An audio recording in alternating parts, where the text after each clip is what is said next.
आपने आज तक हेलीकॉप्टर को उड़ते हुए देखा होगा, आपने हेलीकॉप्टर को ट्रक पे देखा है क्या? देखिए हमने उसको ट्रक में लेके गए हैं और हमने उसको कैरी किया है कि हिम्मत नहीं है कि आप टाइगर के ऊपर चढ़ जाओ या टाइगर के ऊपर हाथ भी रख दो। आपकी पर्सनालिटी ऐसी होनी चाहिए, लोग आपको लाइक करने चाहिए, लोगों को आपके साथ खड़े रहने में प्राउड फील होना चाहिए, लेकिन लोग आपको राइड नहीं कर सकते। एक ट्रक लेने के पीछे हम सुबह के 4 बज गए हमारे को डिस्कशन करते हैं। ट्रक लेना बड़ी बात नहीं है, ट्रक को चलाना बड़ी बात है। फाइनेंस की क्राइसिस क्या होती है वो मैंने देख ली, क्लाइंट की क्राइसिस क्या होती है वो मैंने देख ली। हमेशा मैं कुछ ना कुछ अभी भी पढ़ाई करते रहता हूँ, अपने आप को अपग्रेड करते रहता हूँ, बहुत सारे मैं सीरीज सुनता हूँ। आपको पैसे के लिए काम नहीं करना, हमें काम वो करना है जिससे पैसे अपने आप हमारे पास आए। आप जब मिया रोड की तरफ जाएंगे तो आपको छत्रपति शिवाजी महाराज जी की एक बहुत ही विशाल मूर्ति है और बहुत प्यारी मूर्ति आप देखोगे, तो उसकी भी ट्रांसपोर्टेशन हमने किया।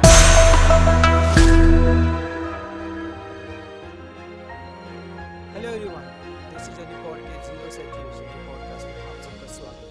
आज हमारे बीच जो गेस्ट आए हैं उनका ट्रांसपोर्टेशन इंडस्ट्री में काफ़ी बड़ा योगदान रहा है। तो पिछले 24 साल से उनका कैसा रहा एक्सपीरियंस, उनकी जर्नी कैसी रही, वो हमें उन्होंने काफ़ी दिल खोल के बताया है। पॉडकास्ट शुरू करने से पहले देखते हैं उनका सफ़र।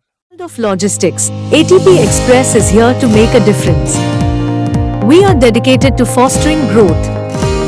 Our core values are honesty, customer centricity, unity. I for growth at the heart of everything we do. Our goal is to be as cost effective while playing a vital role in the growth of our team and clients. We are determined to become a 1000 crore company by 2034, setting a new standard in the logistics industry. Visit for more information www.atpxprs.com. Thank you. Shri गणेशाय नमः। श्री हरिशा। तो अभी हमने देखा आपकी journey तो काफ़ी exciting है और हमें ज़रूर हमारे व्यूअर्स को आपकी पूरी स्टोरी सुनने में काफ़ी इंटरेस्ट होगा। हम एकदम शुरुआत से शुरुआत करेंगे, जब आपने ये आपकी जर्नी कैसे स्टार्ट की और कैसे आप यहाँ तक आए? सबसे पहले इस पे मैं थैंक यू बोलना चाहूँगा मेरे पिताजी श्री महेंद्र प्रसाद मिश्रा जी और मेरे बड़े भाई श्री विष्णुकांत मिश्रा जी। तो आज मैं जो भी हूँ, जैसा भी हूँ, मैं इन लोगों की वजह से हूँ यहाँ पे। तो मेरा इनके लिए हमेशा एक है और हमारी दुर्गा माता जिसका कुल देवी की जैसी हमारी वो है और उन्हीं का हम अनुसरण करते हैं। तो ये स्टार्टिंग है मेरे कॉलेज के टाइम से ही है। तो मेरे डैड का क्या था स्टार्टिंग से ही पिताजी का कि मेरे बच्चे कभी फ्री नहीं होने चाहिए। उनका एक था कि बच्चों को हमेशा बिज़ी रखना है, कुछ भी करके। अगर बोलते ना कि खाली दिमाग शैतान का दिमाग, तो वो पापा को पहले से ही था। तो उन्होंने क्या किया कि हम जब स्कूल या कॉलेजेस जाते थे ना तभी भी, तो डैड ने क्या हुआ कि बहुत साल तक ट्रांसपोर्ट में जॉब करते हुए, फिर 2000 में उन्होंने ये सोचा कि नहीं अब मुझे खुद की जर्नी स्टार्ट करनी चाहिए, खुद का बिज़नेस स्टार्ट करना चाहिए। तो पापा ने खुद का बिज़नेस स्टार्ट किया और कंपनी का नाम भी माँ दुर्गा ट्रांसपोर्ट कंपनी, माँ दुर्गा लॉजिस्टिक कंपनी, क्योंकि माँ दुर्गा की पूजा करते थे, तो बस माँ दुर्गा के नाम पे हमने पापा ने कंपनी स्टार्ट कर दी। कंपनी वहाँ से स्टार्ट हुई। फिर 2000 में हम स्कूल से कॉलेज से आया-जाया करते थे। मेरी कॉलेज चलती थी, मैं कॉलेज के बाद ऑफ़िस में आया-जाया करता था, उठ बैठता देखता था जस्ट खाली ऐसे ही कि कभी-कभी ऑफ़िस जाता था। फिर वहाँ से 2004 में जब मेरी पढ़ाई चल रही थी, तो बीच में ही मैं ऑफ़िस जाया करता था, तो मेरा फिर वहाँ पे इन्वॉल्वमेंट ज़्यादा हो गया और 2004 में फिर मैंने एक जॉब किया। क्यों जॉब किया? क्योंकि जॉब करने का रीज़न ये था कि हमारा बिज़नेस तो था, उसमें कोई डाउट नहीं था। लेकिन इतना बड़ा बिज़नेस नहीं था हमारा, हमने जस्ट स्टार्ट किया था और फिर अपने बिज़नेस में हम आके करेंगे तो करेंगे क्या? क्योंकि हमें भी इतना नॉलेज नहीं है, ट्रांसपोर्ट का कुछ नहीं है। तो मेरे पापा का हमेशा कहना था कि बच्चों को कहीं कुछ बाहर सीखना चाहिए था। जो मेरे बड़े भाई थे, उन्होंने अपनी पढ़ाई ख़त्म करके वो सीधा पापा के साथ जॉइन हो गए। 2004 में मैंने थोड़ा बहुत यहाँ-वहाँ जॉब किया। फिर 2006 में मैं जब फुल फ़ेज़ में अपने बिज़नेस में आया 2006 में, तो जब मैं आया तो देखा कि हमारा बिज़नेस था, एक ही हमारी ऑफ़िस थी वाशी में, एक ब्रांच थी हमारी, हम बिज़नेस कर रहे थे। लेकिन मुझे लगा कि हम हमें कुछ और भी करना चाहिए। अब मैं भी आया हूँ, मेरा बड़े भाई तो अभी तक कर ही रहे थे, मुझे और भी कुछ करना चाहिए। तो हमने जस्ट एक कुरियर का बिज़नेस स्टार्ट किया साथ में ही, अच्छा। ठीक है ना? कि Maa Durga transport, so we started Maa Durga logistics also. Okay. तो हमने कुरियर का काम स्टार्ट किया। तो कुरियर में हमने दूसरे लोगों की फ्रेंचाइज़ी ली, दूसरे कुरियर्स की। तो हम उस कुरियर का बोलते हैं ना कि लाइफ में जब मैं देखता हूँ मेरे पिछले 20-24 साल को, तो जो हमारे लाइफ में हुआ है वो सब ने हमको एक बोलते हैं ना सीख दी है। एक स्टडी मटेरियल दिया है मुझे, लाइफ को सिखाया है। और ऐसा लगता है कि सब सब पहले से ही प्लान किया है दुर्गा माता ने कि जो मेरे लाइफ में अभी तक हुआ है, तो आप जर्नी से समझेंगे। तो मैंने वो कुरियर का काम स्टार्ट किया, कुरियर का कुछ पता नहीं था, एबीसीडी नहीं पता था, बट बस कि ट्रांसपोर्ट से थोड़ा रिलेटेड था। बट ट्रांसपोर्ट और कुरियर दोनों में ज़मीन आसमान का फ़र्क है। वो हमने काम करते-करते बहुत सारे अप्स एंड डाउन आए, समझ में नहीं आया। फिर 2009 में हम फिर पार्सल सर्विस में घुस गए, राइट? जब हमारा ट्रांसपोर्ट था, तो हम सिर्फ़ फुल ट्रक का बिज़नेस करते थे। फिर हमने जैसे अभी आज ई-कॉमर्स बढ़ गया है, तो वो ई-कॉमर्स का दस्तक पहले से ही हो चुका था, ठीक है ना? तो छोटे-छोटे पार्सल्स की डिलीवरी हमें ऑल इंडिया करनी है, तो छोटे पार्सल्स कैसे डिलीवरी होंगे? तो वो पार्सल सर्विसेज़ भी कुरियर से हमने स्टार्ट किया।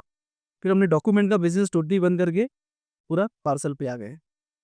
बोलते हैं कि तार से तार जुड़ते जाता है, कुरियर से फिर हम लोग को बाय ट्रेन, बाय एयर, ये सब क्योंकि हम उससे पहले बाय रोड करते थे। फिर हमने बाय ट्रेन, बाय एयर भी स्टार्ट कर दिया। बाय एयर और बाय ट्रेन का हमारा बिज़नेस खूब अच्छे से चलने लगा।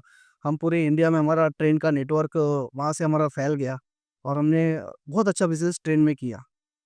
2009 में ही बीच में ही मैं अपना जब बिज़नेस करता था, तो मैं डिलीवरी के लिए जाया करता था रिलायंस की कंपनी जो यहाँ पे एडी हेडिरी अनिल धीरूभाई अंबानी ग्रुप।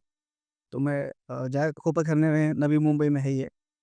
तो वहाँ पे मैं जॉब जस्ट डिलीवरी के लिए जाया करता था। तो मुझे पता चला कि यहाँ पे वॉकिंग इंटरव्यू है और आपको यहाँ पे जॉब मिल सकती है।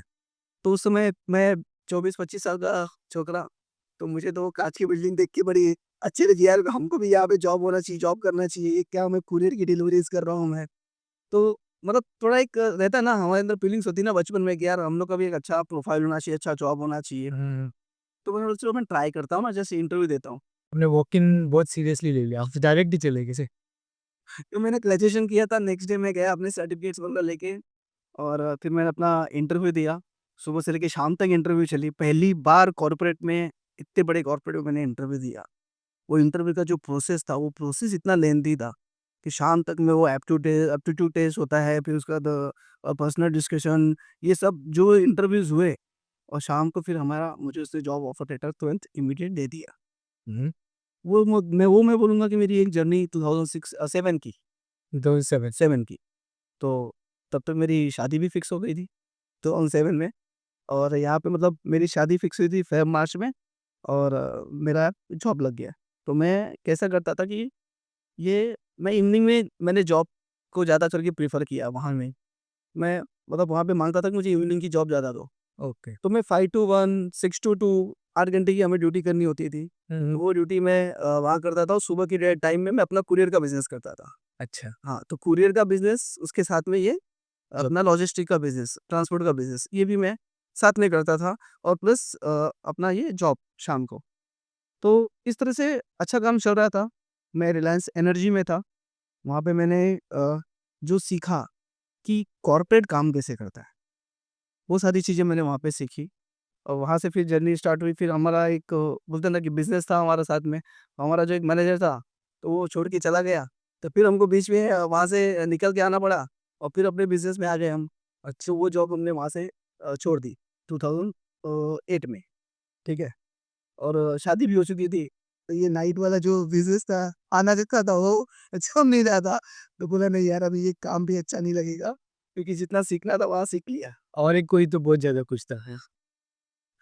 फिर उसके बाद 2009 में मुझे मेरे ही लॉजिस्टिक फील्ड से एक बड़ी कंपनी में मुझे जॉब ऑफर आया ओह! एज़ अ सेल्स का।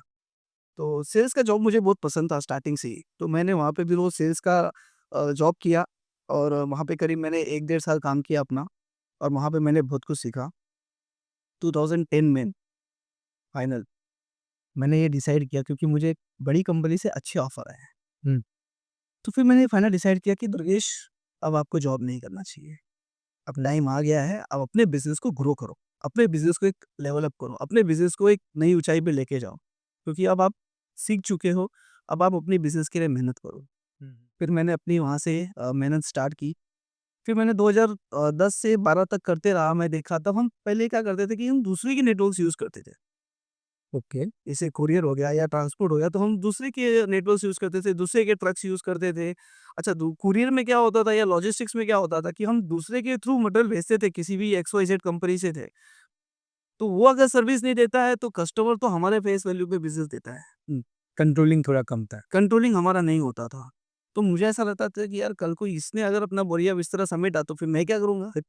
मेरा क्या है? मैं तो इसके ऊपर डिपेंडेंट हूँ। तो मुझे किसी पे डिपेंड नहीं होना चाहिए। एक टाइम आता है ना कि आपको अपने बिज़नेस में क्या बोलते हैं ना उसको स्टेप अप या अपस्किल करना। अपस्केल करना पड़ता है आपको। तो वो अपस्केल करना बहुत ज़रूरी है।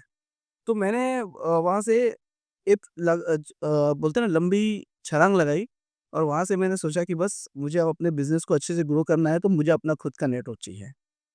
फिर वहाँ से हमने अपना नेटवर्क बनाना स्टार्ट किया। सबसे पहले मैंने अपनी गुजरात की ऑफ़िस खोली अहमदाबाद में। तो अहमदाबाद, बड़ौदा, सूरत, अंकलेश्वर, वापी, ये सारी भिवंडी सब जगह पे हमारे वेयर हाउसेज़, सब जगह पे हमने ऑफ़िसेज़ चालू किए। हमारे खुद के ट्रक्स हमने लिए, रिस्क तो लेना ही पड़ता है बिज़नेस में। और आज की डेट में हमारे पास अच्छे खासे ट्रक्स हैं, फ्लीट्स हैं, हमारी इतनी सारी ब्रांचेज़ हैं और हम लोग इस तरीके से काम कर रहे हैं। और ऑल ओवर इंडिया में हम लोग का ट्रांसपोर्टेशन सर्विसेज़ है। आप इंडिया के किसी भी कोने में आप बोलिए, वहाँ हमारा ट्रांसपोर्टेशन सर्विसेज़ है। अभी आपने ज़िक्र किया कि आपने काफ़ी सारे जॉब किए और एक पॉइंट आया कि आप आपने डिसाइड किया कि मुझे अभी से जॉब नहीं, सारे जो कुछ मैंने सीखा है वो मेरे बिज़नेस में अप्लाई करना है। हाँ। तो जो अभी न्यू जनरेशन है, जो डायरेक्टली बिज़नेस में आना चाहते हैं, तो उनको आप क्या सलाह देंगे कि आप ऐसा कुछ जॉब करें या क्या उसका क्या बेनिफिट होता है जॉब करने का?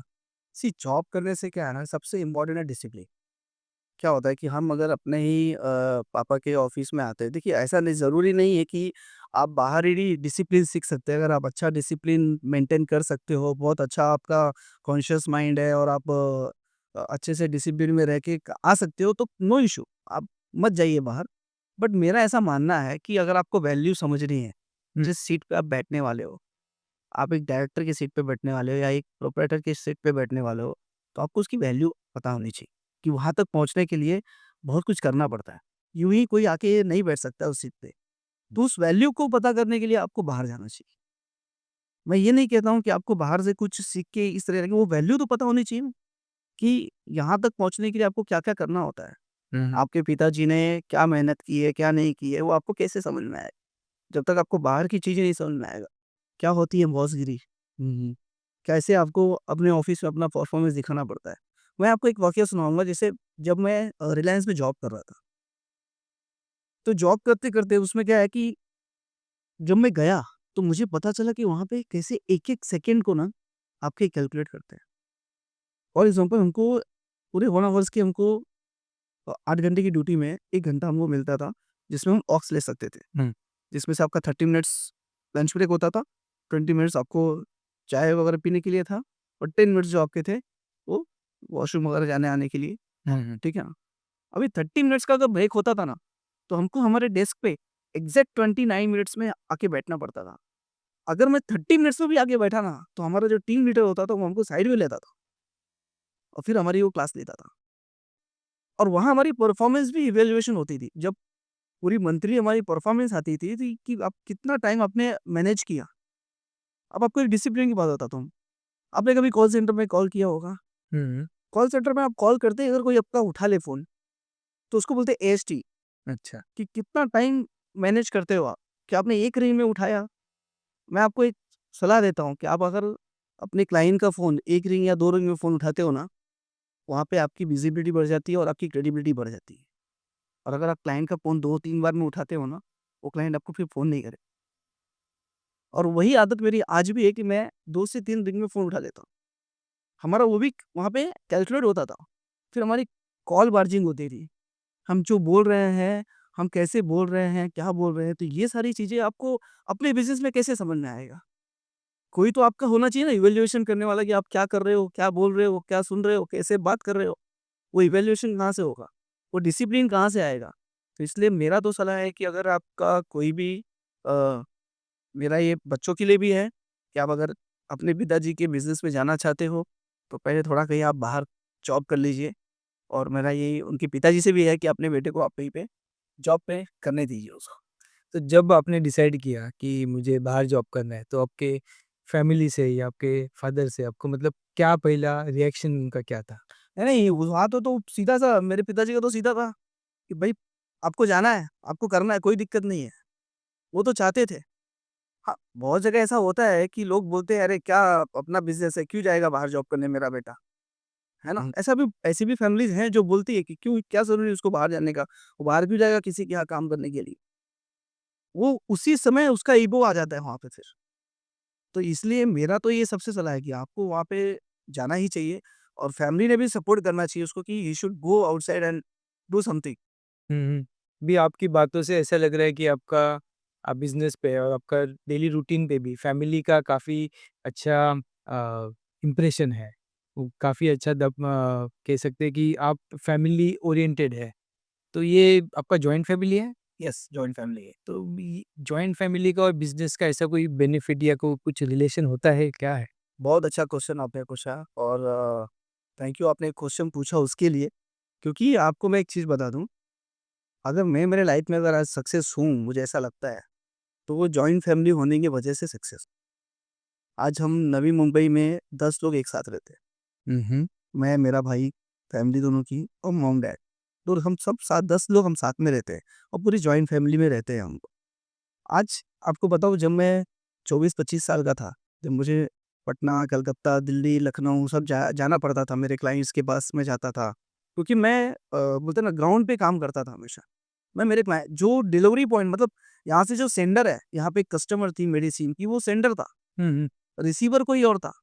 बट मुझे ऐसा था कि नहीं मुझे रिसीवर से भी अपना रिलेशन मेंटेन करना है, उनसे मुझे मिलना चाहिए, उनका क्या उनको जब मैं मटेरियल डिलीवरी कर रहा हूँ तो उनका लोकेशन मुझे जानना चाहिए, कि उनकी लोकेशन पे कुछ प्रॉब्लम आ सकती है, क्या नहीं आ सकती है। पता है एक-एक चीज़ कोई भी प्रॉब्लम वहाँ पे नहीं आनी चाहिए। इसीलिए मैं अगर किसी क्लाइंट का काम करता हूँ तो 8-8 10-10 साल मतलब क्लाइंट मेरे पास से जाता नहीं है। रीज़न यही है कि मैं सेंडर रिसीवर तब। तो मैं जब जाता था यहाँ से दिल्ली, पटना, लखनऊ ये सब जगह था तो आप मुझे बताइए कि मेरे बच्चे समझो छोटे थे। 2 महीने, 4 महीने की छोटी या मेरी वाइफ़ प्रेग्नेंट थी। जब मैं कोलकाता गया तो मेरी वाइफ़ प्रेग्नेंट थी। तो क्या मैं मेरे माइंड में टेंशन रहेगा, यार वाइफ़ घर में अकेली है, उसका उसका कौन ख़्याल रखेगा? आप बिलीव नहीं करोगे जॉइंट फैमिली होने से मुझे इस चीज़ का कोई प्रॉब्लम नहीं है। मैं आराम से जाऊँगा, कलकत्ता जाऊँ, चाहे दिल्ली जाऊँ, चाहे यूएस जाऊँ, कहीं भी जाऊँ, क्योंकि पीछे मेरी फैमिली है। अगर कुछ भी अप्स एंड डाउन हुआ तो वो लोग वहाँ पे खड़े हैं। वो मेरी फैमिली को, मेरे बच्चे को या मेरी वाइफ़ को देखने के लिए वहाँ पे है। तो ये जॉइंट फैमिली का बहुत बड़ा फ़ायदा होता है। दूसरा अगर आप देखेंगे कि आपकी लाइफ़ से अप्स एंड डाउन तो आता ही, बिना अप्स एंड डाउन के लाइफ़ होती नहीं है। जब अप्स एंड डाउन आता है ना, तो ये आपकी जो जॉइंट फैमिली है, ये बहुत काम आता है। जो मोरल सपोर्ट आपको मिलता है, वो बहुत इम्पोर्टेंट है। क्योंकि मोरल सपोर्ट के बिना फिर आप बहुत ज़रूरी होता है मोरल सपोर्ट लगना। और हमारे यहाँ पे एक नियम है, हम हमारे हमारे पापा ने एक बहुत अच्छे से ही उसको सेटअप करके रखा है। हम जब छोटे थे ना मतलब अ, 7 7th 8th स्टैंडर्ड में थे हम लोग तब से, कोई भी चीज़ पापा काम करते थे, तो वो सबको बिठा के परिवार में सबसे डिसीज़न लेते थे। हुँ, हुँ। वो भले आप कुछ भी बोलो, लेकिन वो उनका एक आदत था कि वो 10 हम 10 अगर हैं तो 10 को बिठा के वो सबसे सबसे उसका पॉइंट ऑफ व्यू लेते थे कि इसके ऊपर आपका क्या बोलना है। और आज भी मेरे घर में वही रूल्स है। मेरा बेटा भी अगर है वो 8th स्टैंडर्ड में है, तो हमारे घर में वो 8th से नहीं जब वो 3rd स्टैंडर्ड में था तब से, हुँ, हुँ। जब से वो बोलने लायक हुआ, उसको तब से पूछा जाता है। और बैठ के हमारे यहाँ पे संडे-संडे मीटिंग होती है आपस में, हम अपने घर को और कैसे बेहतर तरीके से चलाया जा सके, क्योंकि कम्युनिकेशन बहुत इम्पोर्टेंट है।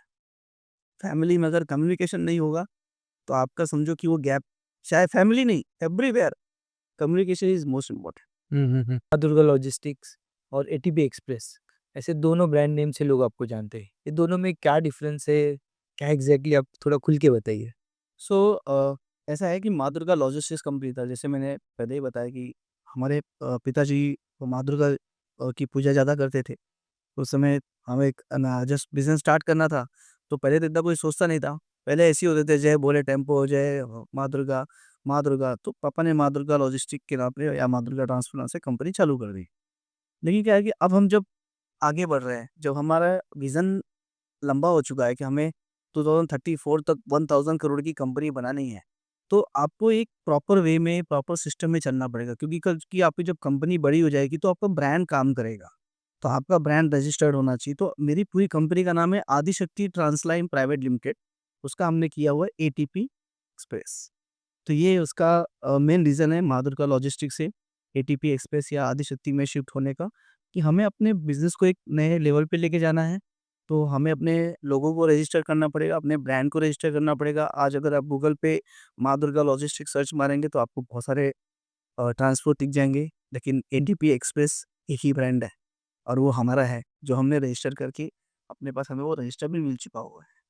तो आपने अभी अपने ब्रांड वैल्यूज़ में कोई ब्रांड वैल्यूज़ भी बनाए होंगे, हाँ।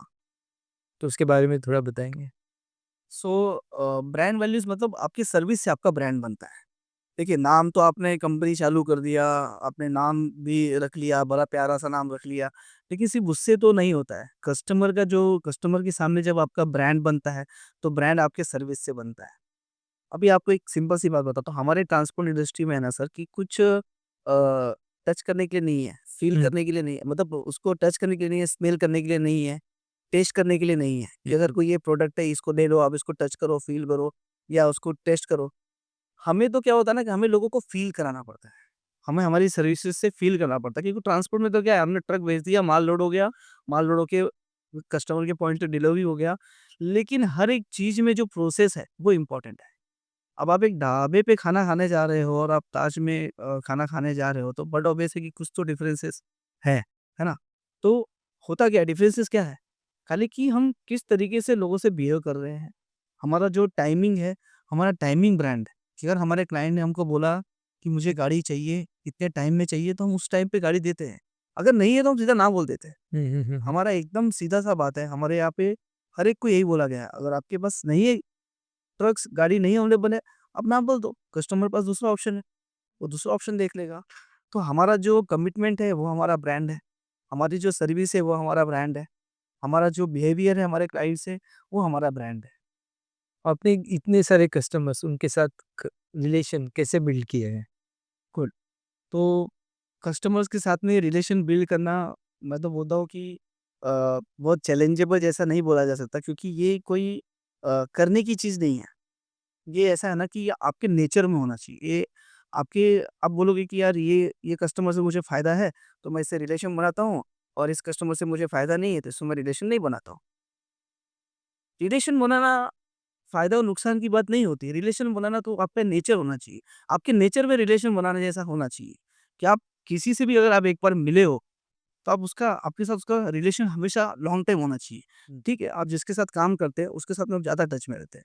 जिसके साथ काम नहीं करते हैं, उसके साथ में टच थोड़ा आपका हट जाता है। लेकिन एटलीस्ट आप उस उन्हें त्योहारों पे याद कर सकते हैं। कोई फेस्टिवल्स होते हैं, फेस्टिवल होते क्यों हैं? होते इसलिए ना कि लोगों को याद करें एक-दूसरे को। आज अगर फेस्टिवल ना हो सर, तो हम क्यों कि कहीं पे जाए आएँ? फेस्टिवल होता यही, कल्चर बना यही है कि हम एक-दूसरे को याद करें। मेरा एक सिंपल सा कॉन्सेप्ट है। मैं सिर्फ़ इंडिया की बात भारत की बात करता हूँ। समझो हमारी पॉपुलेशन है 140 सीआर की, ठीक है ना? 140 करोड़, हमारे प्रधानमंत्री बोलते हैं 140 करोड़, 140 करोड़। अब 140 करोड़ में से आप सबसे मिलते हो क्या सर? नहीं। यदि अगर आज आप मुझसे मिले हो या मैं आपसे मिला हूँ, तो हम ये मिले नहीं है, मिलाए गए हैं। मेरा ये मानना है, ये मेरा पर्सनल कॉन्सेप्ट है।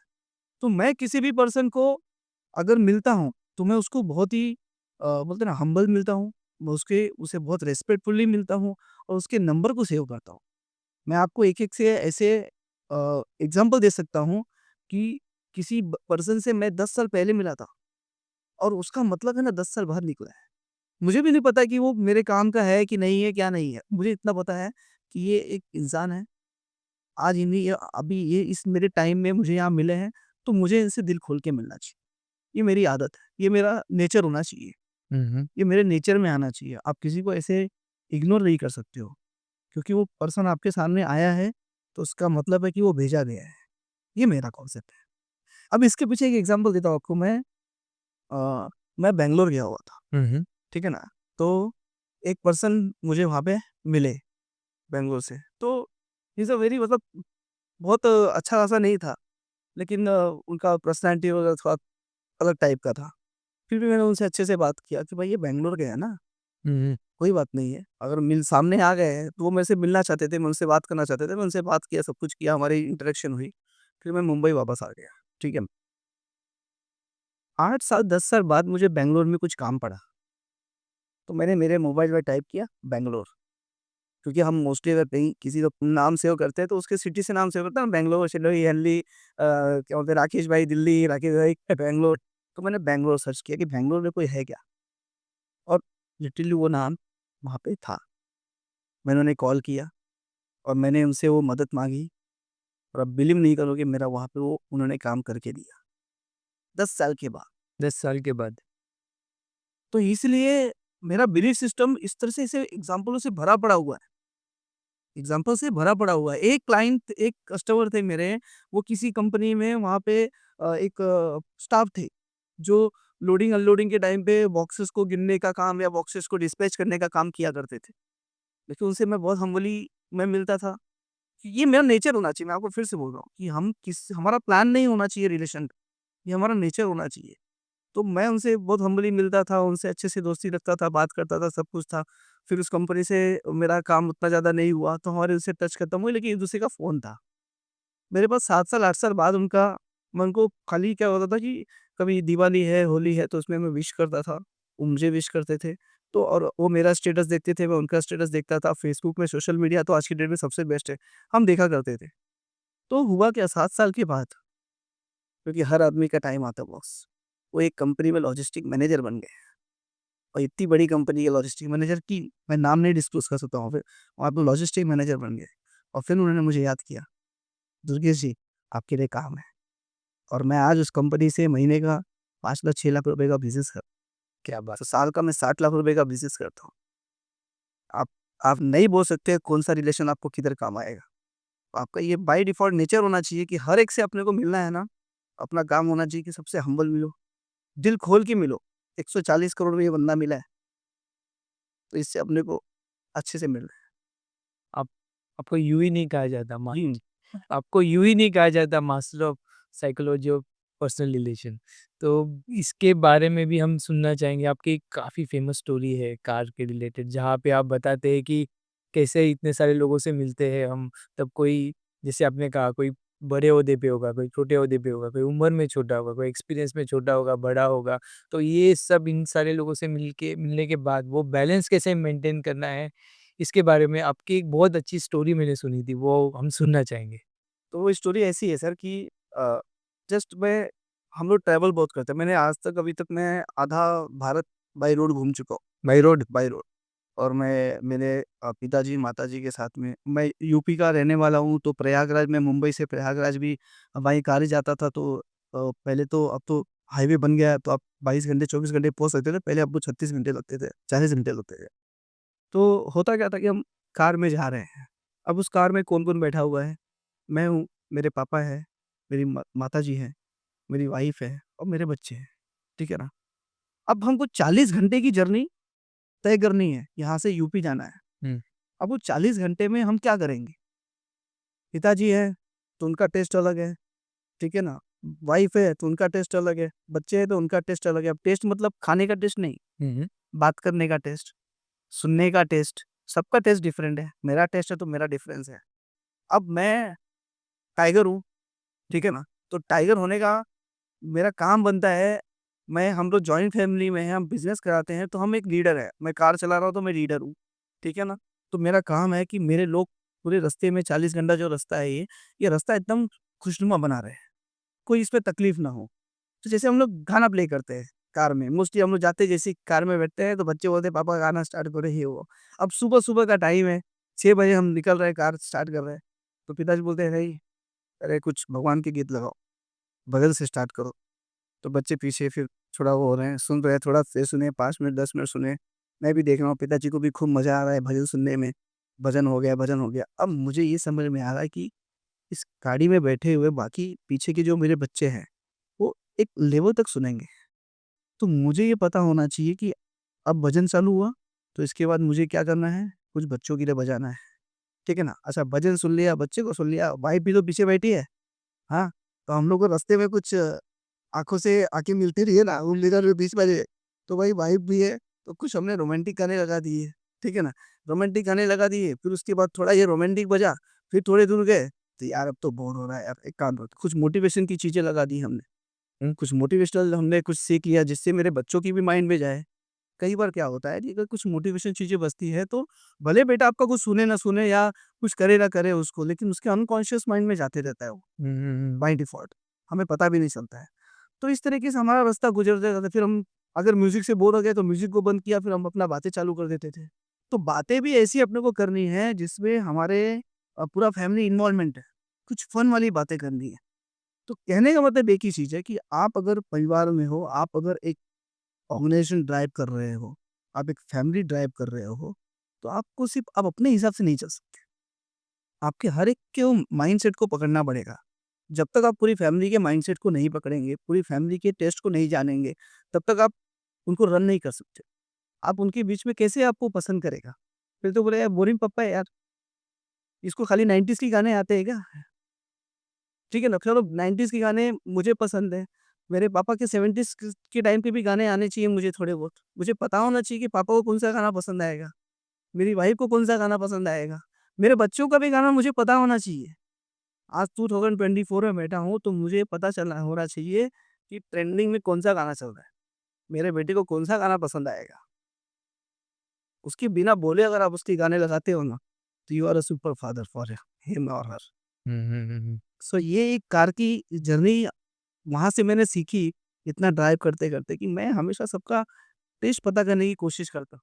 क्योंकि फैमिली चलाना है, तो हमें सबके टेस्ट को पता होना ज़रूरी है। अभी हम समझे कि आपके कस्टमर 7 साल, 10 साल इतने पुराने भी हैं, 2-3 साल वाले पुराने भी हैं और क बहुत सारे न्यू कस्टमर्स भी आप एक्वायर कर रहे हो और बहुत सारे जैसे कि आपने कहा बहुत लोगों को आपसे विश करते हो ताकि वो फ्यूचर कस्टमर बने या जो भी है, मतलब नोइंगली अननोइंगली आपके साथ जुड़े।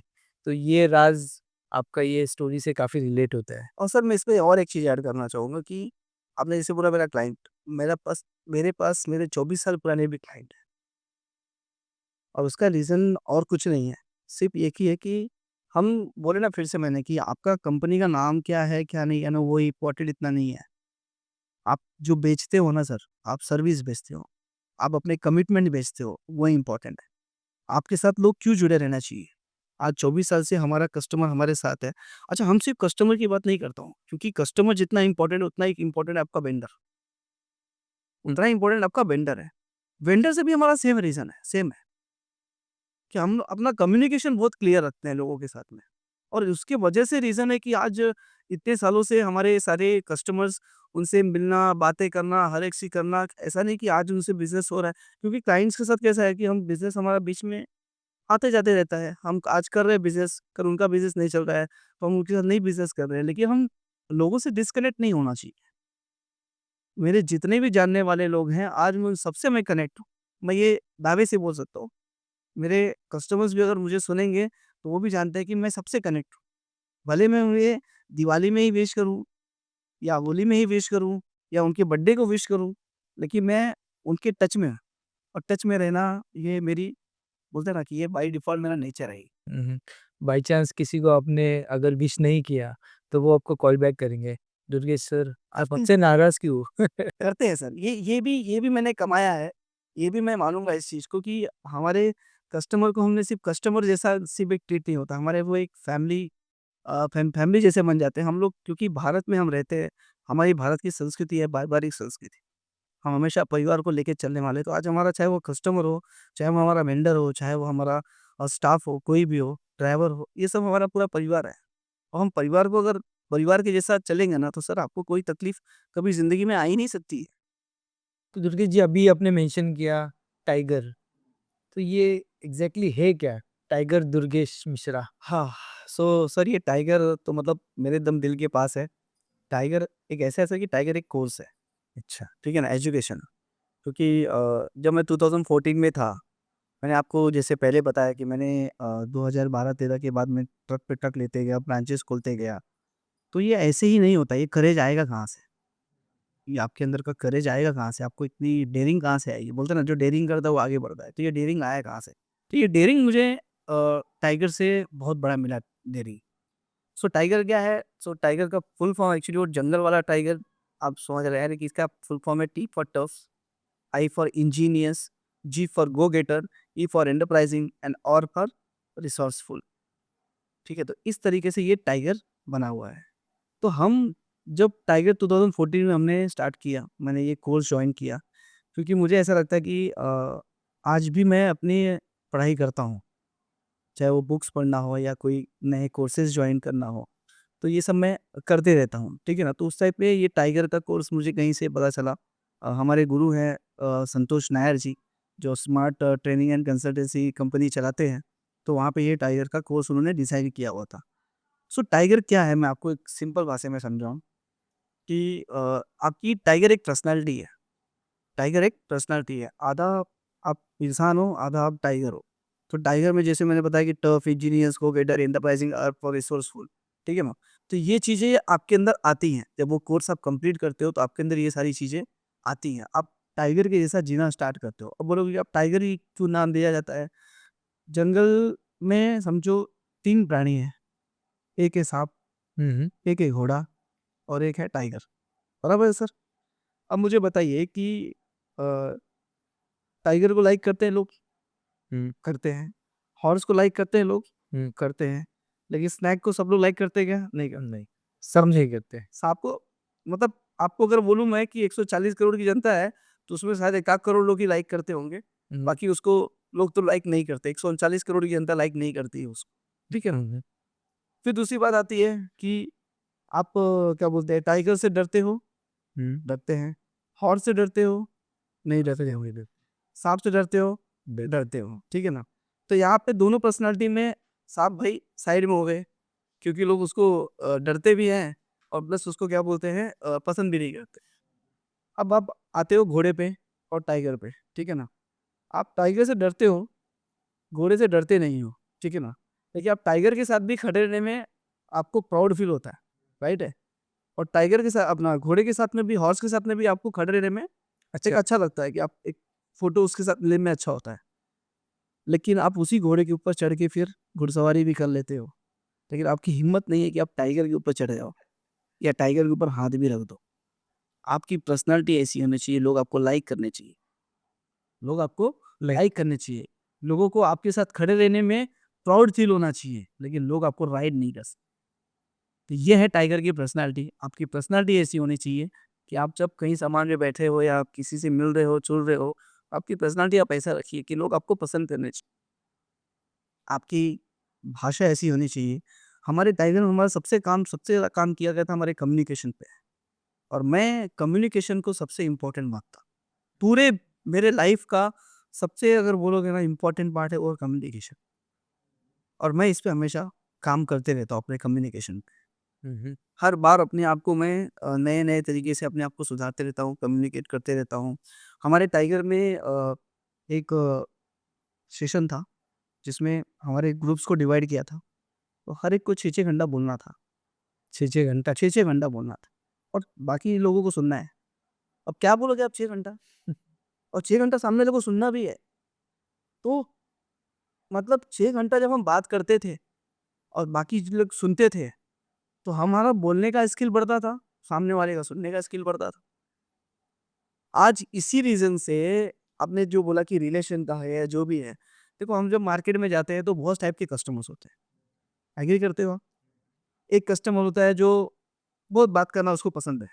एक कस्टमर होता है वो खाली वो इतने बोलेगा यस, नो, ओके, ठीक है, देखता हूँ, बताता हूँ। ठीक है ना? एक कस्टमर है ना वो आपको पूरा स्टोरी बताएगा वो, एकदम। अगर एक चीज़ उसको बतानी है तो पूरा एकदम डिटेल में बताएगा। सो आपके अंदर वो पेशेंस होना चाहिए। कम सुनने वाले को ज़्यादा बुलवाने की आपके पास होना चाहिए पावर, कि वो कैसे आप क्या ऐसा बात करो, क्या ऐसा पॉइंट बोलोगे कि जो वो ज़्यादा बोलने की आपसे इंटरेस्ट रखे। तो आपको उसके इंटरेस्ट की बात करनी पड़ेगी। हुँ, आपको जानना पड़ेगा, उसके पास आप मिलने जाते हो। मैं अगर किसी के पास मिलने जाता हूँ तो पहले मैं उनके बारे में जानने की कोशिश करता हूँ, ताकि हम जब उनसे मिले या उनसे बात करें तो हम कंफर्टेबल हो। उनकी उनकी फ़ील्ड के बारे में, अब मैं ट्रांसपोर्ट इंडस्ट्रीज़ में हूँ, तो ट्रांसपोर्ट इंडस्ट्री में वेरियस प्रोडक्ट्स हमारे सामने होते हैं। तो हम बहुत सारे प्रोडक्ट्स के बारे में जानकारी लेते रहते हैं। तो ये जो सुनने का स्किल और बोलने का स्किल जो हमें सिखाया गया टाइगर में, वो हमारा हमें बहुत ही बेनिफिट हुआ, और वहाँ से मैं जो टाइगर की पर्सनैलिटी बनी, तो फिर मैं पीछे मुड़ के नहीं देखा, और हमेशा मैं कुछ न कुछ अभी भी पढ़ाई करते रहता हूँ। अपने आप को अपग्रेड करते रहता हूँ। बहुत सारे मैं सीरीज़ सुनता हूँ, हमारे जो गुरु है संतोष नायर जी की, क्योंकि उन्होंने हमें बहुत कुछ सिखाया है। और मेरे लाइफ में कुछ बुक्स हैं, जो बुक्स मुझे पापा ने जब मैं 18 साल का था हो गया था, तब मुझे पापा ने एक बुक दी थी।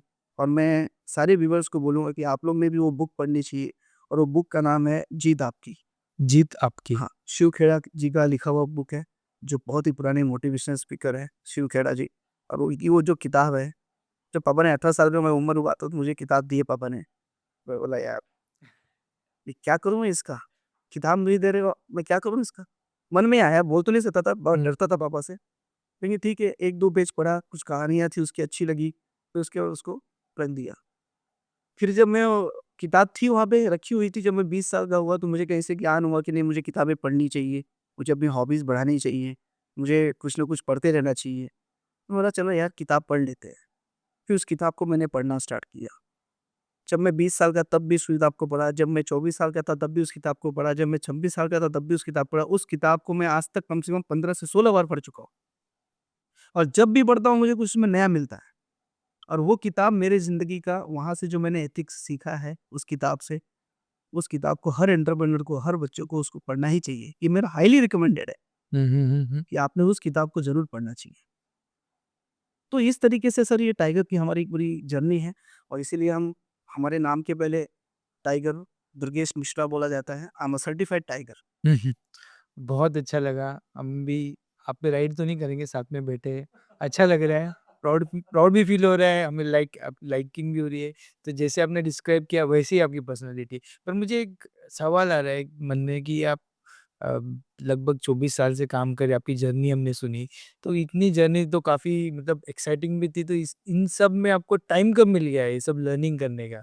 और दूसरा चीज़ लर्निंग का आपको बिज़नेस में क्या बेनिफिट हुआ?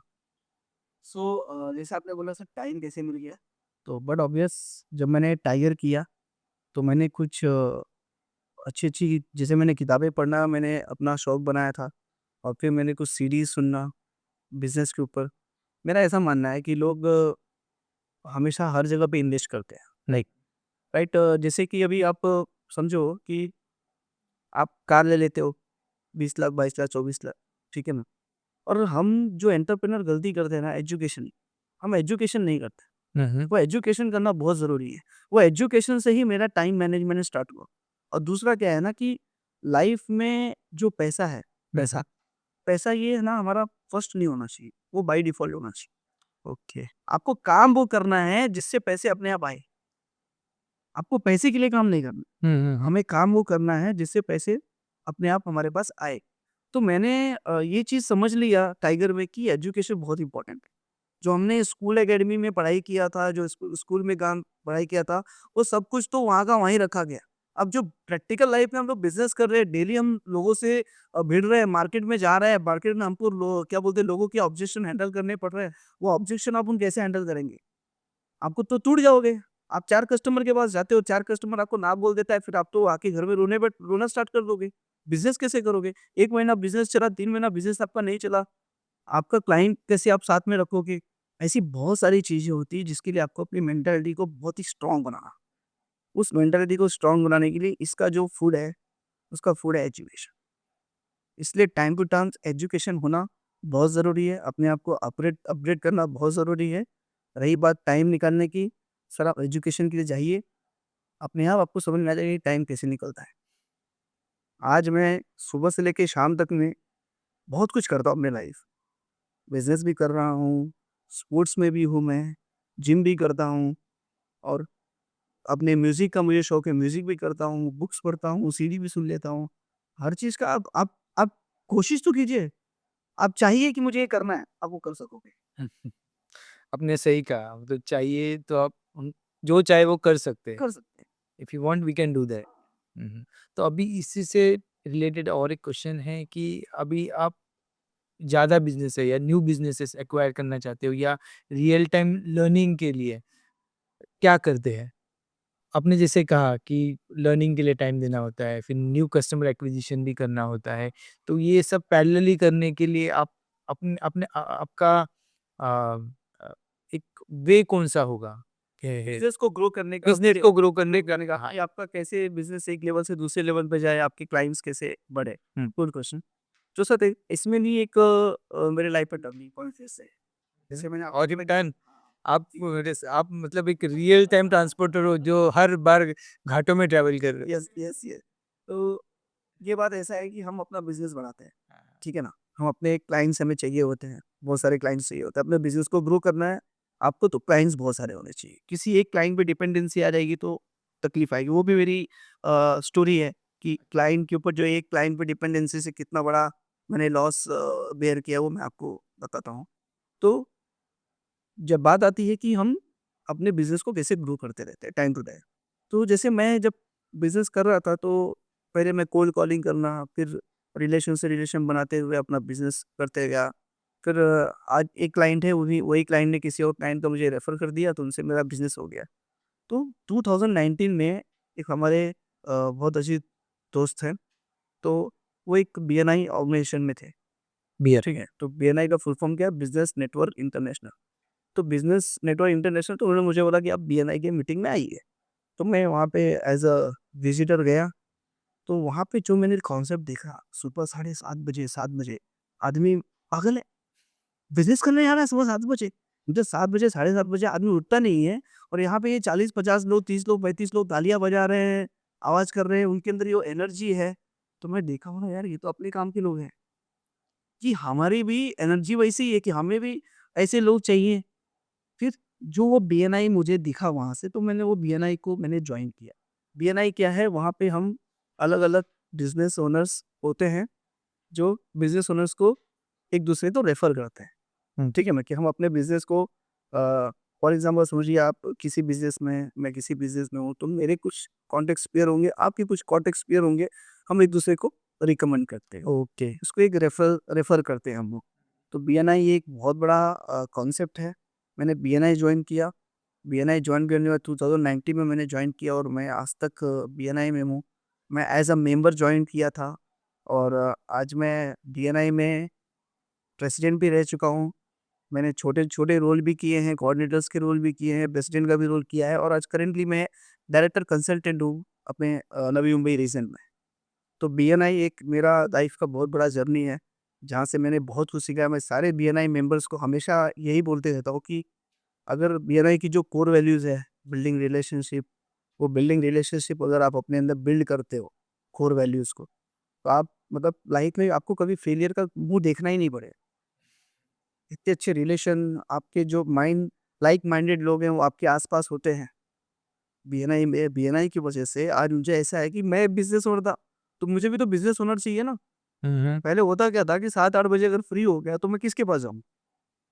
किससे बात करूँ? हमारा हमारा सोशल कौन है? हमारे आस-पास में लोग कौन हैं? और कोई मिलता कैसे है? आज डेट में आपको भी मालूम है कि अगर लोगों को मिलना है टेबल पे, तो पार्टी करना है तो ही मिलना है। बीएनआई वहाँ एक प्लेटफ़ॉर्म है कि जहाँ पे आप बहुत कुछ सीख सकते हैं, अपने आप को डेवलप कर सकते हो। आप बिज़नेस को डेवलप करते हो, बिज़नेस के साथ में आप अपनी पर्सनैलिटी को भी डेवलप करते हो। ये बीएनआई का सबसे बड़ा बेनिफिट, बोलते हैं ना, एक टेंजिबल बेनिफिट, एक यानी इनटेंजिबल बेनिफिट। टेंजिबल बेनिफिट आपको दिखता है आपका बिज़नेस, जो आप बिज़नेस आपको रेफरेंस के थ्रू मिल रहा है, लेकिन उससे ज़्यादा मैं हमेशा मानता हूँ इनटेंजिबल बिज़नेस। मैंने जो टाइगर में सीखा था, या जो मैंने बहुत सारे कोर्सेज़ किए हैं, वो सारी चीज़ों को अगर मैं यहाँ पे अप्लाई कर सका, मैं उसको अपने ऊपर अप्लाई कर सका, जिसकी वजह से मेरा और टैलेंट बढ़ा। हुँ। तो ये बीएनआई, तो मतलब मैं तो बहुत ग्रैटिट्यूड मानता हूँ बीएनआई का। बीएनआई की वजह से मुझे मेरा बिज़नेस भी को काफ़ी मिला हुआ है। मैं हर एंटरप्रेन्योर्स को बोलूँगा कि you should be a BNI member. पिछले 10 साल से जैसे आपने कहा कि आपने अपना एक राह चुना, आपने अपना एक ब्रांड चूज़ किया, उसके ऊपर आप वर्क कर रहे हैं। तो इन पिछले 10 सालों में काफ़ी सारे आपने फैक्टर्स देखे होंगे, काफ़ी सारे आपने फेजेज़ देखे होंगे। तो उनमें से कुछ ऐसे चैलेंजिंग और इंस्पायरिंग स्टोरीज़ आपके पास है जो आप हमारे व्यूअर्स को बताना चाहेंगे, शेयर करना चाहेंगे? तो 2014 से जब मैंने डिसाइड किया कि नहीं, मुझे अभी खुद का मेरा एक रूट स्टार्ट करना है, और खुद के मेरे सर्विसेज़ होने चाहिए, खुद के मेरे ट्रक्स होने चाहिए। और मैं 2014 में अपना ट्रक्स लेना स्टार्ट किया। अब अगर आप देखोगे ना सर, तो जो 2000 से 2010 की थी ना, वो क्रांति थी आपकी। हर 10 साल में कुछ नया-नया आता है, तो वो 10 साल जो क्रांति थी, वो मोबाइल की क्रांति थी। समझ गए ना? तो आपने देखा होगा 2000 से कर दो दुनिया मुट्ठी में मोबाइल आना स्टार्ट हुआ, हर एक के हाथ में मोबाइल आना स्टार्ट हुआ। फिर 2000 के बाद जब नेट जो इंटरनेट है, पहले जो इतना महँगा होता था वो फिर सस्ता हुआ 2013-14 से। तो दुनिया बहुत फ़ास्ट मूव कर रही थी 2014 से, ठीक है ना? बहुत फ़ास्ट मूवमेंट चल रहा था। चीज़ें बदलती जा रही थी, कुछ ना कुछ नया होते जा रहा था। हमें बिज़नेस में भी बहुत सारा बदलाव करना पड़ रहा था। जैसे हमने अपनी कंपनी में हमने स्टार्टिंग से ईआरपी सिस्टम डाला, ये सब चीज़ें हमने स्टार्टिंग से ही डाल दिए थे। बट वो उसको अलग-अलग तरीके से हमेशा अपग्रेड करना बहुत इम्पोर्टेंट था। ट्रक ले लिया, बिज़नेस चल रहा था, पर एक मिस्टेक हो गई। क्या मिस्टेक हो गई कि मेरा एक ही क्लाइंट के ऊपर मैंने ना बहुत सारे ट्रक ले लिए और मेरा उससे अच्छा बिज़नेस चल रहा था। फिर हुआ क्या 2017 में आया डिमोनेटाइजेशन। 16 या सही 16-17 में आया 16 में, 2016 में। तो जब नोटबंदी हुई तो वहाँ पे बिज़नेस थोड़ा मार्केट स्लो हो गया क्योंकि पूरी इकोनॉमी की भारत की हिल गई ना, तो वहाँ से थोड़ा हमारा बिज़नेस स्लो हो गया। मैंने एक साथ बहुत सारे खर्चे बढ़ा के रखे थे। तो वहाँ पे फिर एक बार सँभलना पड़ता है अपने आप को। सबसे बड़ी प्रॉब्लम हुई 2017 में। मैं एक क्लाइंट के ऊपर मेरा अच्छा खासा बिज़नेस चलता था और 5-5, 6-6, 10-10 ट्रक के मेरे को एक दिन पहले ही ऑर्डर आ जाते थे। लेकिन जब जीएसटी आया तो जीएसटी में बिज़नेस करने का मॉडल बदल गया। पहले क्या होता था लोग एक जगह से दूसरी जगह पे माल अपना रखते थे लोकल में, फॉर एग्ज़ाम्पल मुंबई से अहमदाबाद। तो अहमदाबाद में भी डेपो और मुंबई में भी डेपो। तो अहमदाबाद से तो डेपो डेपो डेपो माल जाता था, पूरा ट्रक भर के मेरा माल जाता था।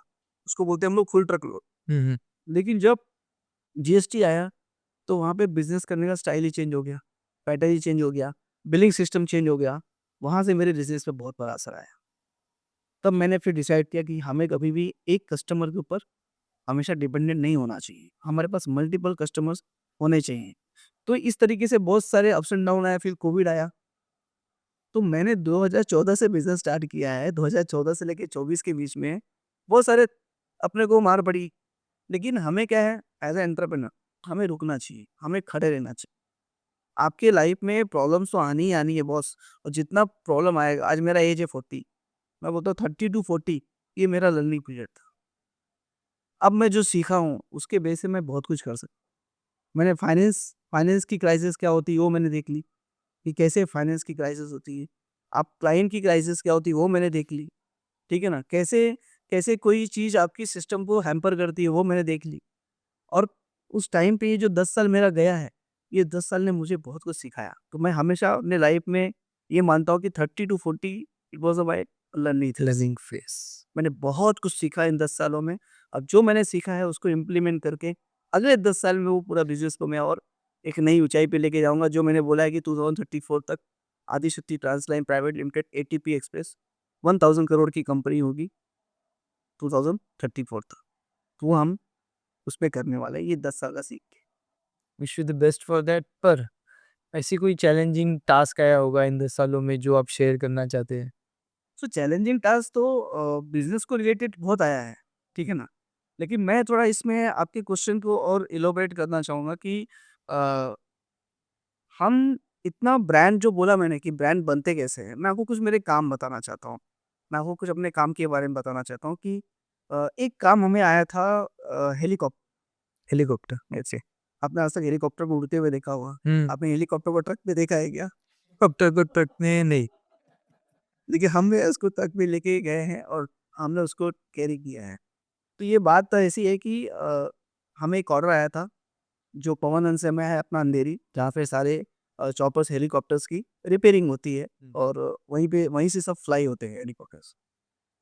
तो हमें ऑर्डर आया कि एक हेलीकॉप्टर बिका हुआ था यहाँ से जर्मनी में सेकंड हैंड में, तो वो हेलीकॉप्टर को हमको ट्रांसपोर्टेशन करना था। तो हमको साइज़ वगैरह दे दिया गया, ये हेलीकॉप्टर है, ये साइज़ है, इसके हिसाब से आप ट्रक लगा दो। 2 दिन पहले हमको बता दिया गया, हम गए, हमने देख लिए हेलीकॉप्टर वगैरह सब उसको, और जो इंजीनियर ने साइज़ दिया था उसके हिसाब से हमने 8 फीट चौड़ी ट्रेलर गाड़ी हमने लगा दी। हुँ, हुँ। ट्रेलर गाड़ी उसके लिए लगना था और 2 दिन पहले हमने पूरा रोड का सर्वे कर लिया क्योंकि वो सर्वे करना पड़ता है क्योंकि हेलीकॉप्टर का हाइट है तो फिर वो कौन से ब्रिज के नीचे से जाएगा, क्या नहीं जाएगा, तो वो सारी हमको चैलेंजेस देखना था। कितने बजे हमारा निकलना चाहिए, पूरा एक कॉनवे होना चाहिए क्योंकि वो हेलीकॉप्टर है। उसको बहुत अच्छे से हमें डेडिकेटेड है वो, तो उसको लेके भी जाना है वैसे। हुँ, हुँ। तो वो सारा चीज़ हमने कर लिया, हमने ट्रक लगा दी, हमने बोला चलो बड़ा चैलेंजेबल जॉब मिल रहा है, अच्छा लग रहा है। जब वो हेलीकॉप्टर को उस पे रखना स्टार्ट किया, ट्रक पे, ट्रेलर पे, तो जो ट्रेलर की भित होती है वो 8 फीट चौड़ी गाड़ी होती है, 8 फीट। और इंजीनियर ने भी हमको बता दिया था कि साढ़े 7-8 फीट की उसका स्किड है। जो स्किड होता है ना हेलीकॉप्टर जिस पे स्टैंड होता है वो। हेलीकॉप्टर में बहुत सारे एक कुछ व्हील वाले होते हैं, स्किड होता है, ये स्किड वाला था। अब जब हेलीकॉप्टर उसने रखना स्टार्ट किया तो जब स्किड जो है उसका वैसा फैलने लगा पूरा बाहर। तो वो जो 8 फीट था ना, वो 8 फीट से भी बाहर जाने लगा वो। फिर उसको बोला तुरंत तुरंत उठाओ, उठाओ, उसको उठाओ। वो क्रेन से उठाया गया। अब ये प्रॉब्लम है कि अब इसके लिए कौन-सी गाड़ी लेके आए? नॉर्मली इंडिया में, भारत में जो है आपको गाड़ियाँ जो मिलेगी वो 8 फीट चौड़ी गाड़ी मिलती है, वो मैक्सिमम है। हुँ, 8 फीट से चौड़ा से ज़्यादा गाड़ी आपको बहुत ही रेयर मिलेगा, कोई बनाया होगा किसी टाइप के लिए, किसी काम के लिए तो बात अलग है। तो हमारा बड़ा दिल दुखा यार कि हम इतना ट्रक लेके गए, 2 दिन सर्वे किया, हमारा ऑर्डर कैंसल हो गया। क्लाइंट ने बोला कि जाओ अभी आप आपसे नहीं हो पाएगा, हम देखते हैं दूसरा क्या करना है। मैं और मेरा भाई दोनों आए ऑफ़िस में, मुँह लटकाए बैठे थे यार, इतना अच्छा ऑर्डर था, छूट गया अपने हाथ से। फिर दुर्गा माता का आशीर्वाद, कृपा उनकी, शाम को 6 बजे फ़ोन आता है, साढ़े 5-6 बजे, कि कैसे भी करके हमें आज ही ट्रक चाहिए और हमको करीब 13 से 14 फीट चौड़ा ट्रक चाहिए। हुँ, हुँ। ठीक है ना? आप कहीं से भी अरेंज करके दो, मेरे को मेरे हिसाब से करके दो। क्योंकि कल मेरा शिफ्ट है और मुझे आज रात को कैसे भी यहाँ से मूवमेंट करना ही करना है। अब हमने बोला यार चैलेंज वाला काम है। मैंने और मेरे भाई ने डिसाइड की, चैलेंज वाला काम है, इसको भी करते हैं, एक्सेप्ट करते हैं। हम गए कलंबोली, कलंबोली में यार्ड था, बहुत बड़ा ट्रेलर का यार्ड है।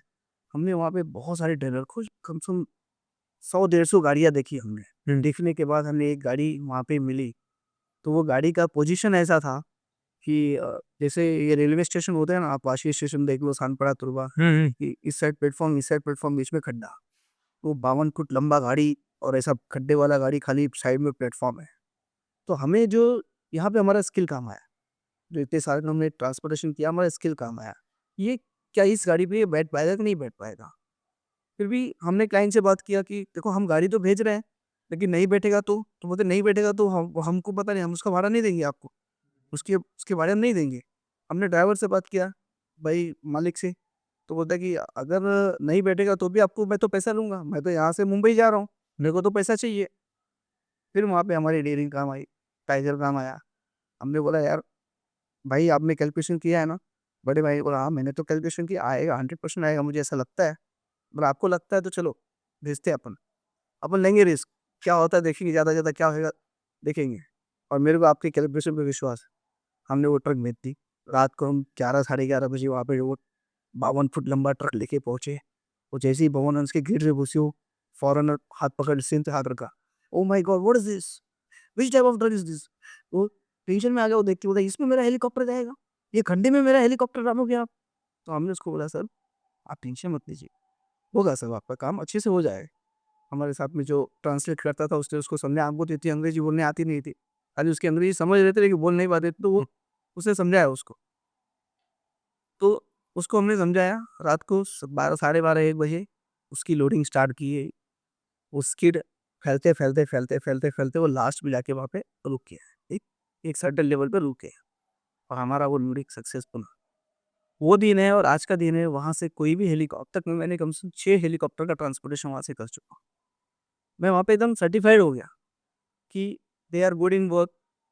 और वो एक चैलेंजेबल जॉब हमने जो किया, उससे हमारा कॉन्फिडेंस बढ़ा और हमारे क्लाइंट का कॉन्फिडेंस बढ़ा। क्योंकि क्लाइंट का जब कॉन्फिडेंस बढ़ता है तभी आप तो बिज़नेस लॉन्ग टाइम में हमने बहुत सारे चैलेंजेबल जॉब किया हुआ है। जैसे कि अगर आप देखेंगे, आप जब मिया रोड की तरफ जाएँगे तो आपको छत्रपति शिवाजी महाराज जी की एक बहुत ही विशाल मूर्ति है और बहुत प्यारी मूर्ति आप देखोगे, तो उसकी भी ट्रांसपोर्टेशन हमने किया हुआ है। उसका ट्रांसपोर्टेशन करने का उनका ट्रांसपोर्टेशन करने का सौभाग्य हमें प्राप्त हुआ छत्रपति शिवाजी महाराज जी का। तो सप्तऋषि की मूर्तियाँ हैं। अब अगर आप उज्जैन जाएँगे कभी, तो उज्जैन में महाकालेश्वर जी का दर्शन करने जाएँगे तो वहाँ पे भी आप देखेंगे वो जो सप्तऋषि की मूर्ति है उनका भी ट्रांसपोर्टेशन हमने किया हुआ है। आज हमारे रिलेटिव में कोई जाता है तो वहाँ से हमें वीडियो कॉल करता है कि ये देखिए तेरा वो जो मूर्ति जिसका तूने ट्रांसपोर्टेशन किया है। तो मतलब इस टाइप की जब ट्रांसपोर्टेशन मेरे हाथ में आते हैं तो मैं कभी फिर ये नहीं देखता कि मैं इसमें क्या कमा रहा हूँ। कुछ कुछ काम इसलिए किया जाता है कि वहाँ पे हमें प्राउड फील होता है कि यार ये काम इसलिए करना है। हर जगह पैसे नहीं देखना है। अगर मुझे कॉस्ट टू कॉस्ट भी काम करना है तो मैं वो काम करता हूँ।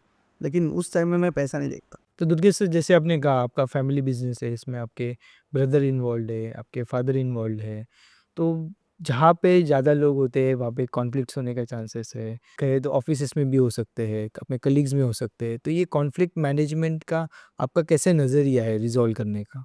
सो कॉन्फ्लिक्ट का ऐसा है ना सर, कि मेरा एक मानना है कि बड़े से बड़े विवाद है ना, बातों से सुलझ जाते हैं। कम्युनिकेशन, आप अगर कोई चीज़ को कम्युनिकेट करते हो ना, तो आपकी चीज़ें ना सुधर जाती हैं। सर सीधी सी बात है, हम 2 भाई हैं, तो हम दोनों भाई साथ में रहते हैं। हमारी एक दूसरे की, मेरी भाभी है, हमारी वाइफ़ है, मम्मी-पापा है, सब हैं। जनरेशन गैप है, एकदम बिल्कुल सही बात है, जनरेशन गैप है। इससे आप कोई डिक्लाइन नहीं कर सकता कि वहाँ पे प्रॉब्लम नहीं आएगी, 100% आएगी। लेकिन इसमें हमारे पापा का भी बहुत रोल है, हमारा भी रोल है। तो मैं ये मानता हूँ कि अगर कहीं भी कोई प्रॉब्लम आए, तो वो है कम्युनिकेशन। अब ये कम्युनिकेशन पे मैं अगर आपको बात बताऊँ, तो मेरा हम लोग ने जैसे मेरी एक आदत है कि मैं अपने हर एज के लोगों से मैं दोस्ती रखता हूँ। बच्चों से भी दोस्ती रखता हूँ, बूढ़ों से भी दोस्ती रखता हूँ। फॉर एग्ज़ाम्पल मैं अगर अपने गाँव में जाता हूँ, तो गाँव में मेरी जो दादी है आज 80, 90, 85 साल की एज की भी दादी है। तो मोस्टली क्या होता है कि एजेड लोगों के पास कोई बैठना नहीं चाहता है, कि क्या ही इनसे वो है, बोर करेंगे यार, क्या आप नहीं बताएँगे क्या है। लेकिन मैं उनसे जानबूझ के ना क्वेश्चन करता था कि भई आपके टाइम पे क्या चैलेंजेस थे? क्योंकि सर मैं 84 का बॉर्न हूँ, ठीक है ना?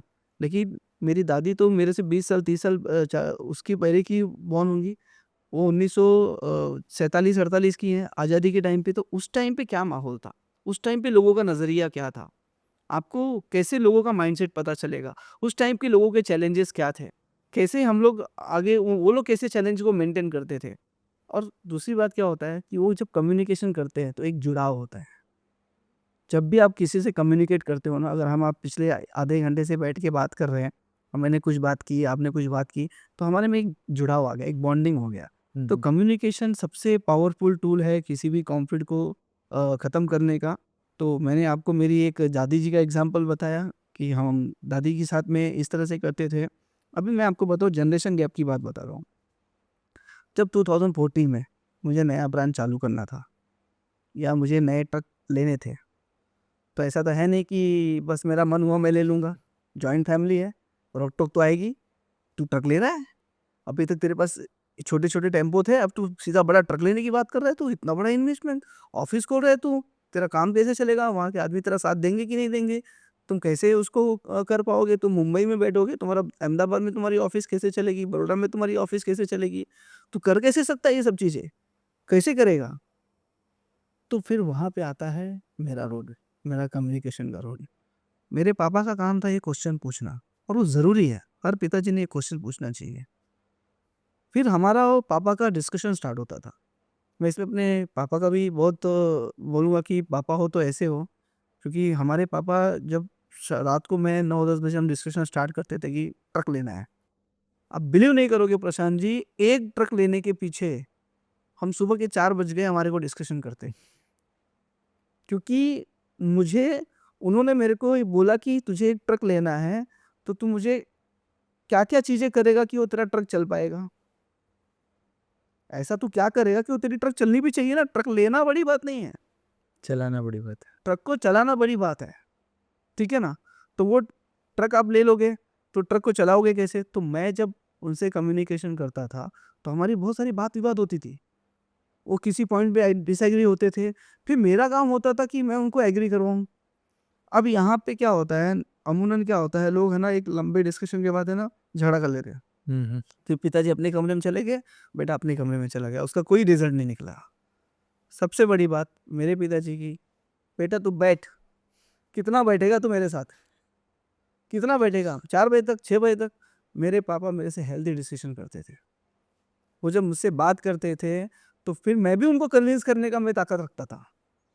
ऐसा नहीं कि मैं अपनी जिद चलाऊंगा।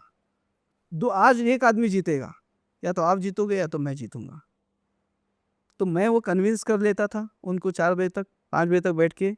जब तक कन्विंस नहीं होते तब तक मैं बात करता था, और कन्विंसिंग ऐसे उनको पॉइंट्स बता के। लेकिन उसका फ़ायदा क्या हो रहा है, वो मेरे पापा की चाल थी। इसका फ़ायदा ये होता था कि जब मेरे पापा इतनी सारी चीज़ें मुझसे बात करते थे, जब मुझे इतना रुलाते थे, कन्विंस करवाने को लगाते थे, तो कहीं न कहीं वो मेरा अनकॉन्शियस माइंड कन्विंस हो रहा था। तो मुझे उसके लिए क्या-क्या चीज़ें करनी है, मैं उसके लिए तैयार हो रहा था। मेरे अंदर से वो पॉइंट्स आ रहे थे। क्योंकि जब हम बिज़नेस में उतरते हैं ना, तो हमको लगता है कि ये कर लो यार, वो कर लो यार, ये खरीद लो यार, वैसा कर लो। करना हमको पैसा खर्चा करना हमको बड़ा ईज़िली आता है, और वो बिज़नेस को कैसे चलाना है, वो इम्पोर्टेंट है। तो कम्युनिकेशन सर बहुत इम्पोर्टेंट है, हर एक चीज़ में। सीधी-सी बात है, एक पुरानी कहावत है कि बातें हाथी पाइए और बातें हाथी पाओ। उसका मतलब क्या होता है, आप अपने बातों से ही ना आपको हाथी मिल सकता है, और आप कुछ गलत बात करोगे तो हाथी के पाँव के नीचे भी आ जाओगे। तो इसलिए सर ये बहुत अच्छी कहावत है, हमारे दादी ने हमको बताया था एक बार कि बेटा, बातें हाथी पाइए और बातें हाथी पाओ। तो कम्युनिकेशन वो पावरफुल टूल है, बड़े से बड़े कॉन्फ्लिक्ट सिर्फ बात करने से ख़त्म होती है। और आपने सही कहा, आपको कन्विंसिंग होना चाहिए, कन्विंसिंग होना चाहिए, कमांडिंग नहीं। कमांडिंग नहीं होना चाहिए। आप ये बोलोगे कि नहीं, समझो पिताजी ने बोल दिया, बोला ना नहीं करना है, नहीं खरीदना है, तो बेटा बेचारा शांत हो गया, उसकी रुक गई वहाँ पे। अब बेटा बोलता नहीं खरीदना है मेरे को, तो वो भी गलत है। खरीदना है तो उसके 10 रीज़न बताओ, नहीं खरीदना है तो उसके 10 रीज़न बताओ। दोनों के पॉइंट्स को मैच करो, कौन जीतता है? एक जीतना चाहिए, एक आदमी जीतना चाहिए, तभी बात बनेगी। या तो वो ट्रक खरीदी जाएगी या तो नहीं खरीदी जाएगी। ब्रांच ओपन करना है तो ब्रांच ओपन करने के ऊपर हमारा डिस्कशन, क्यों करना है ब्रांच? तू क्या करेगा उस ब्रांच को चलाने के लिए? तू उस ब्रांच को चलाने के लिए तू अपनी तरफ से क्या मेहनत करेगा? मैं हर महीने अपने ब्रांचों में जाया करता था, जब मैं नया-नया ब्रांच ओपन चालू किया था मैं। जा के वहाँ के क्लाइंट्स को मिलना, ये सब बातें करना, मुंबई से गुजरात में जाके मार्केटिंग करना। तो ये सब चीज़ें मैं क्यों कर पाया? क्योंकि मैंने अपने पापा को कमिटमेंट दिया कि पापा मैं ये चीज़ें करने वाला हूँ, जिससे ये बिज़नेस मेरा चलेगा। तो पिताजी का रोल बहुत इम्पोर्टेंट होता है अपने लाइफ में, और मैं बहुत लकी हूँ कि मुझे ऐसे पिताजी मिले, जिन्होंने बोलते हैं ना कि बहुत सारी चीज़ें छुप के सिखा दिया। तो ये आप आप हमें ज़रूर कन्विंस करवा देंगे। सिखा देंगे।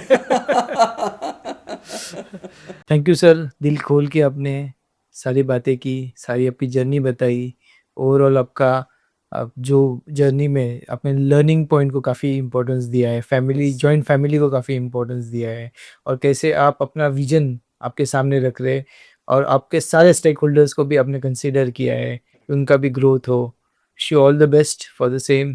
Thank you very much. Thank you. Thank you.